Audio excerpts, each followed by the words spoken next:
وہ صاحب کچھ اعتراضات کر رہے ہوتے ہیں مولانا اشرف علی تھانوی پر اور مولانا رشید احمد گنگوہی پر۔ اصل میں ان سے کوئی سوال پوچھا جا رہا ہے ڈاکٹر فرحت ہاشمی کے متعلق۔ وہ ڈاکٹر فرحت ہاشمی کے متعلق اپنا واضح موقف تو نہیں بیان کرتے، البتہ ان حضرات یعنی علماء دیوبند پر یعنی اس کلپ کے اندر جتنا ہو سکتا تھا انہوں نے بڑی کوشش کی ہے۔ بہرحال اب وہ کرنا کیا چاہتے تھے آپ اس کلپ کو سن لیجئے۔ لیکن آج اختصار سے میں انصاف چاہتا ہوں آپ لوگوں سے۔ جناب کہتے ہیں کہ اختصار کے ساتھ میں انصاف چاہتا ہوں آپ لوگوں سے یعنی عوام الناس سے۔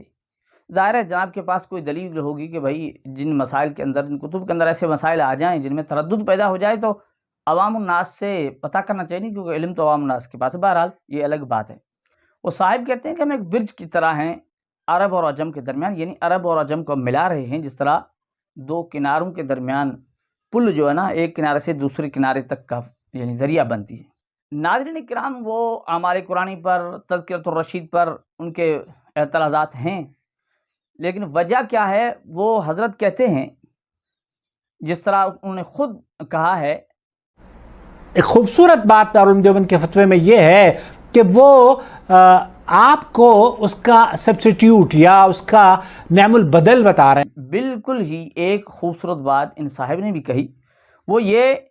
امام مالک رحمۃ اللہ علیہ کا قول مجھے یاد آ رہا ہے۔ امام مالک رحمۃ اللہ علیہ فرمایا کرتے تھے نبی کریم صلی اللہ علیہ وسلم کی قبر مبارک کی طرف اشارہ کر کے کہ اس صاحب قبر کی کوئی بات رد نہیں ہوگی الا اس کے بعد جتنے بھی امت کے بزرگ اور علماء ہیں، چاہے وہ کسی بھی منصب پر ہمارے ہاں شیخ الحدیث ہی کیوں نہ ہو یا بڑے بڑے حکیم الامت ہی کیوں نہ ہو، سب کی بات لی بھی جا سکتی ہے، چھوڑی بھی جا سکتی ہے۔ کہ یعنی جتنے بھی بڑے علماء ہوں، شیخ الحدیث ہوں، جتنے بھی بڑے علماء ہوں، ان سب کی باتوں کو لیا بھی جا سکتا ہے اور چھوڑا بھی جا سکتا ہے۔ وجہ کیا ہے؟ انہوں نے کہا کہ بنیادی چیز یہ ہے کہ حضور صلی اللہ علیہ وسلم کی بات کو تسلیم کیا جائے گا، باقی امتی کو باتوں کو اگر قرآن و سنت کے مطابق ہوں گی تو ان باتوں کو لیا جائے گا، وگرنہ ان کو رد کیا جائے گا۔ ان کی بات کا مقصد یہی ہے، مفہوم یہی نکلتا ہے۔ تو ناظرین کرام، ہم ان صاحب کی خدمت میں ایک پیغام دینا چاہتے ہیں کہ ماشاءاللہ آپ کی بات تو ماشاءاللہ بڑی زبردست ہے، کتنے ہی بڑے علماء کیوں نہ ہوں ان کی باتوں کو چھوڑا بھی جا سکتا ہے، لیا بھی جا سکتا ہے، لیکن آپ سے کچھ مسائل پوچھے جا رہے ہیں، ان کے اندر آپ شیخ عبدالعزیز بن باز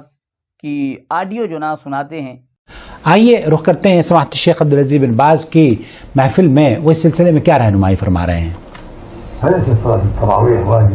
ولیس صلاۃ التراویح واجبہ، تراویح کی نماز واجب نہیں ہے۔ یہ قیام اللیل اور تراویح کی جو نماز ہے یہ دونوں ایک ہی نماز کے نام ہیں، یہ واجب نہیں ہے۔ لا صلاۃ فی رمضان، نہ رمضان میں واجب ہے اور نہ ہی غیر رمضان میں، ولیکنہ سنہ، یہ سنت ہے، نبی کریم صلی اللہ علیہ وسلم کی سنن ہے۔ تو اس آڈیو کے اندر شیخ عبدالعزیز بن باز وہ کہتے ہیں کہ تراویح واجب نہیں ہے، سنت ہے۔ یہ عبدالعزیز بن باز کہتے ہیں جو آپ ان کے مسائل کو سنا رہے ہیں۔ ابھی آپ کی ہم نے ویڈیو کلپ سنائی کہ آپ خود کہہ رہے تھے کہ علماء کتنے ہی بڑے کیوں نہ ہوں ان کی بات کو لیا بھی جا سکتا ہے، چھوڑا بھی جا سکتا ہے۔ ان کی وجہ یہ کہ اگر ان کی بات قرآن و سنت کے مطابق ہے تو ہم لیں گے۔ تو محمد عاقل صاحب نور ٹی وی والے کی خدمت میں گزارش یہ ہے کہ جن علماء کا آپ نے رد فرمایا، یعنی آپ کی گفتگو سے یہ چیز واضح تھی کہ ان علماء کی یہ باتیں بالکل غلط ہیں، ان کو نہیں لینا چاہیے، یعنی علماء جو وہ باتیں جو آپ نے بیان کر دی اور بہت ساری باتیں ابھی تھیں جو آپ نے چھوڑ دیں آپ کے کہنے کے مطابق۔ اس ویڈیو کے اندر یہ بات واضح ہے، سنی جا سکتی ہے، سمجھی جا سکتی ہے۔ بہرحال تو ہم آپ کی خدمت میں یہ عرض کرتے ہیں کہ آپ نے جن علماء کی بات کو یعنی کتب کے اندر جو عبارات تھیں یا جو چیزیں لکھی ہوئی تھیں ان کا رد کیا ہے، وہ کس بنیاد پر کیا ہے؟ اگر قرآن و سنت کی بنیاد پر کیا ہے تو ان آیات کو، ان احادیث کو آپ ذکر بھی فرما دیا کریں جن سے ان چیزوں کا رد ہوتا ہے۔ ٹھیک ہو گئی بات۔ دوسری بات یہ کہ آپ عبدالعزیز بن باز کا فتویٰ سنا رہے ہیں عوام الناس کو اور خود کہہ رہے ہو کہ خود یہ بات کہہ رہے ہو کہ کتنے ہی بڑے علماء کیوں نہ ہوں ان کی بات کو لیا بھی جا سکتا ہے، رد بھی کیا جا سکتا ہے۔ تو عبدالعزیز بن باز کی یہ بات کہ تراویح واجب نہیں ہے، سنت ہے، یہ بات آپ نے ان کی لی ہے اور عوام الناس کو سنائی ہے، مسائل کے حل کے یعنی سلسلے میں آپ نے سنائی، ایک مسئلے کا حل آپ نے بتایا ہے اور عبدالعزیز بن باز کی طرف آپ نے رجوع کیا،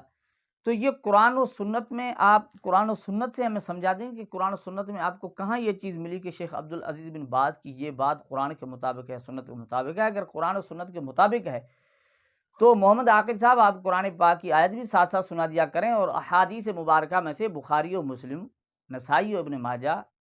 ابو داؤد اور ترمذی، جتنی ذخیرہ احادیث کی کتب ہیں ان سے سنا دیا کریں کہ شیخ عبدالعزیز بن باز کی یہ بات کتاب و سنت کے اندر موجود ہے۔ ہم آپ سے فقط یہ چیز آپ کی خدمت میں عرض کرتے ہیں مؤدبانہ، بڑے احترام کے ساتھ، کہ آپ اتنا بڑا چینل چلا رہے ہیں، ہم آپ کی خدمت میں یہ کہنا چاہتے ہیں کہ آپ نے کہا کہ ڈاکٹر فرحت ہاشمی کی کوئی ایسی بات یعنی اس طرح کی کچھ ہو تو مجھے بتا دو، یعنی ہمیں بتا دو، اطلاع کر دو۔ آپ کے پاس اتنا وقت ہے کہ علماء دیوبند کی کتب کی ورق گردانی کر سکتے ہیں، بہت ہی قدیم کتابوں کی ورق گردانی کر امت کے اندر ان کی نفرت پیدا کرنے کی بڑی ماشاءاللہ بہت بڑی کوشش کر رہے ہیں، لیکن کتب بینی کا دور تو اب ختم ہو گیا، ذوق ہی نہیں رہا کہ لوگ کتابیں پڑھیں۔ لیکن یہ یوٹیوب چینل جو ڈاکٹر فرحت ہاشمی چل رہی ہے، اس کو دیکھنا تو بڑا آسان ہے، آپ اتنی کتابوں کو کھنگال ڈھونڈ کر ایسے مسائل نکال رہے ہیں، تو آپ فرحت ہاشمی کی چینلز کو دیکھ لیں، آپ کو بہت سارے اس طرح کے دیکھ لیں، آپ اس طرح کے مسئلے مل جائیں گے، پھر آپ امت کو بتا دیں کہ یہ قرآن و حدیث کے مطابق یا نہیں، اور پھر ان احادیث کی بھی وضاحت کر دیں کہ ایسے ایسے مسئلے فلاں حدیث کے اندر لکھی ہوئی ہیں، فلاں حدیث کے اندر یہ مسئلہ لکھا ہوا ہے، فلاں قرآن پاک کی آیت کے اندر یہ مسئلہ لکھا ہوا ہے۔ تو محمد عاقل صاحب اور جن علماء کا آپ نے رد کیا ان کے متعلق بھی آیات پیش کر دیں قرآن پاک سے اور احادیث مبارکہ، اور شیخ عبدالعزیز بن باز کا جو فتویٰ آپ نے تراویح کے متعلق سنایا ہے کہ تراویح واجب نہیں ہے، سنت ہے، اور ہمارے علماء ایسی بات کرتے ہیں تو غیر مقدس پتہ نہیں کتنا شور مچا دیتے ہیں کہ دیکھو بھائی ان نے واجبات کی، سنن کی اور مکروہات کی، مستحبات کی